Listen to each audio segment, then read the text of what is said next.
Hello everyone, welcome back to my channel. I have a video that has been highly requested. So many of you have DM'd me on Instagram asking if I can make a video on how to start your fitness journey. It's no secret that there is an overwhelming amount of conflicting information out there, so here are my tips. Now, these are just guidelines. Everyone is going to have a different fitness journey.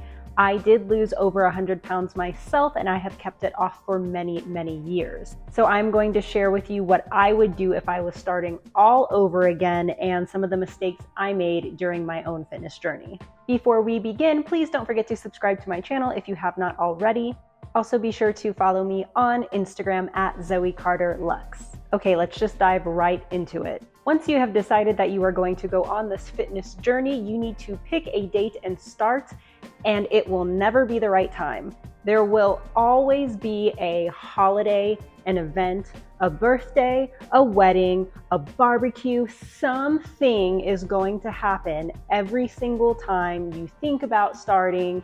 And if you keep pushing back your start date because of events or holidays or occasions coming up, you will never get started. So my advice to you is just start, and then when those occasions happen, let them interrupt your journey a little bit and then keep going. And I don't mean fall off the wagon completely, but what I do mean is, let's say you are starting on a Monday and you know that on Thursday there is a barbecue and you want to partake in every delicious thing there is.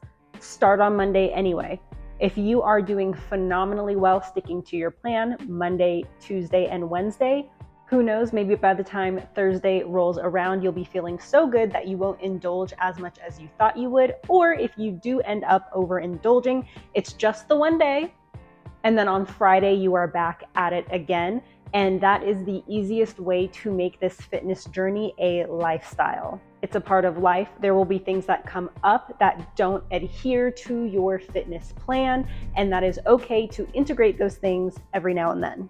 Once you have decided when you are starting, you need to take a look at what methods you are going to use for your personal fitness journey. However, it is super important that you stay open-minded and flexible, because in the beginning, you may decide that you are going to use this method or that method, and you are so stuck on it. And if for whatever reason it's not working the way you thought you did, it's very easy to get discouraged and give up, like I did several times in a row. But if you can start on this journey and adapt and pivot when you need to, it makes it a lot easier to keep going. So for example, if you decide that the way you are going to start your fitness journey is by going paleo, for example, and you start, maybe the first week goes okay, but by the second week, you're finding it really hard to stick to. It's just not working for you for whatever reason. And let's say you paired that with yoga, and you are feeling maybe a little bit better, but your body composition isn't changing the way that you were hoping. You're not seeing results as fast as you wanted to. Whatever the case may be. Let's say you do it for several weeks and it's just not quite what you were hoping for. It's okay to change your mind. The biggest thing that annoys me about the health and fitness world is that people tend to create these tribes and stick to them so much that they are totally closed-minded to anything else working. It's like you can be in the paleo tribe or the keto tribe or the vegan tribe or the carnivore tribe, and they all think each other is wrong and that they are right and their way is the only way. And I am here to tell you, it's just not true, because different things will work for different people depending on how metabolically healthy or unhealthy you are, along with a few other factors. So do yourself the favor of deciding in advance that if you try something and it's not working for you, it's okay to change your mind and try something else. If yoga isn't working and you want to switch to Pilates, cool. If you started off doing CrossFit and you decided you just don't like it and you want to do Zumba instead, great. If you started off weightlifting, resistance training, and you just hate going to the gym and lifting, feel free to explore other options. Same goes with diets. Now, the one thing that I think everybody can agree on is that clean whole foods are best, but there are so many arguments on which clean whole foods. Some people say meat is the best, other people say vegetables are the best, some people say keto is the best, some people say no, not keto, but low carb, other people say no, high carb is fine.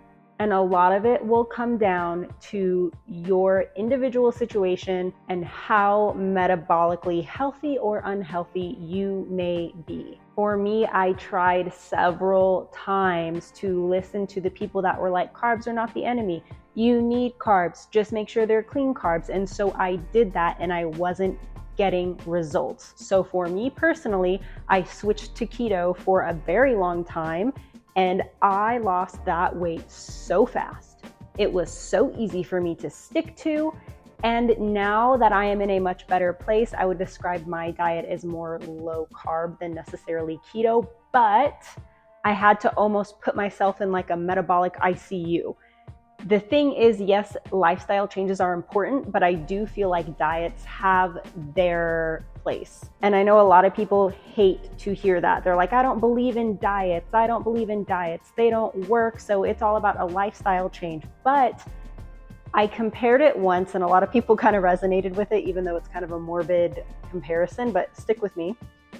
If you were in a terrible car crash and you are taken to the hospital and you are put in the ICU, you don't stay in the ICU forever. You stay there until you are well enough to move on to the next stage. And that is what keto was for me.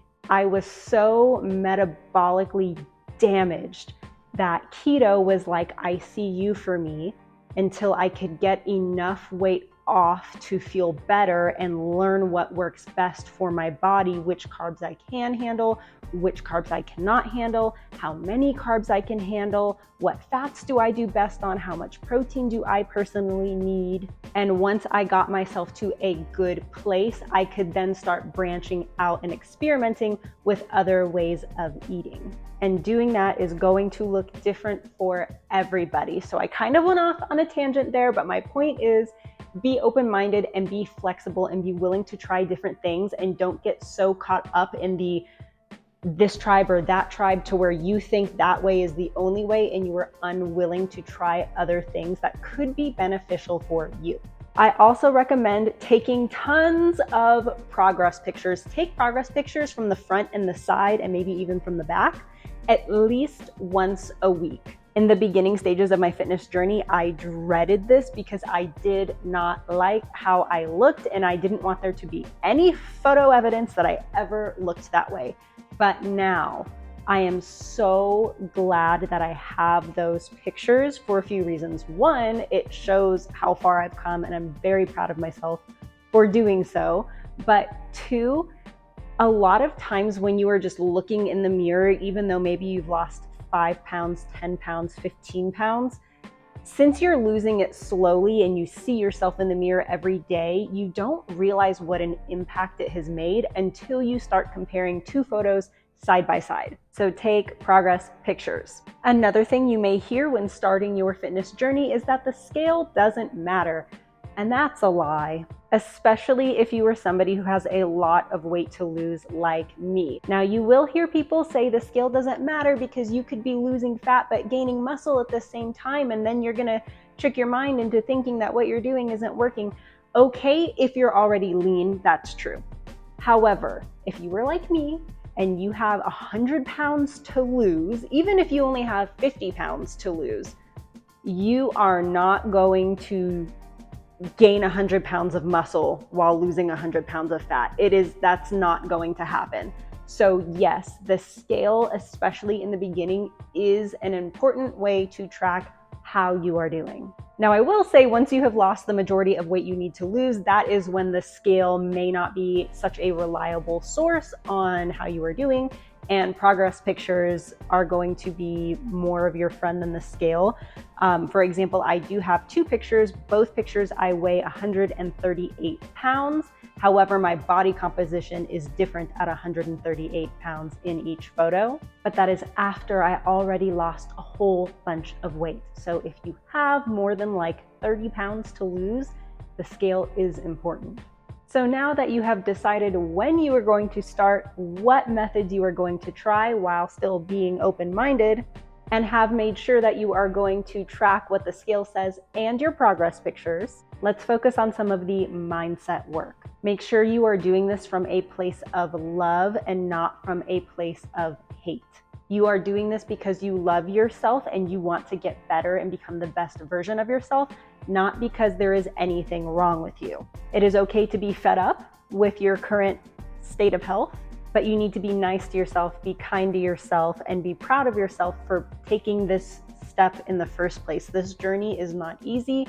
A lot of people refuse to even go on this journey. So the fact that you are even watching this video, trying to gain as much information as you can for your fitness journey, puts you ahead of so many people.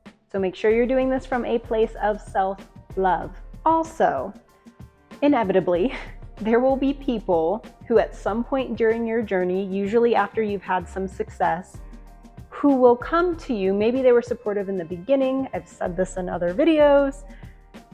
As supportive as they might have been in the beginning, they may come to you and all of a sudden be a health and nutrition expert. They will be a fitness expert, and they will be telling you that that is enough and you have gone too far, even though you know you have not gone too far, and in fact, you still have more work to do.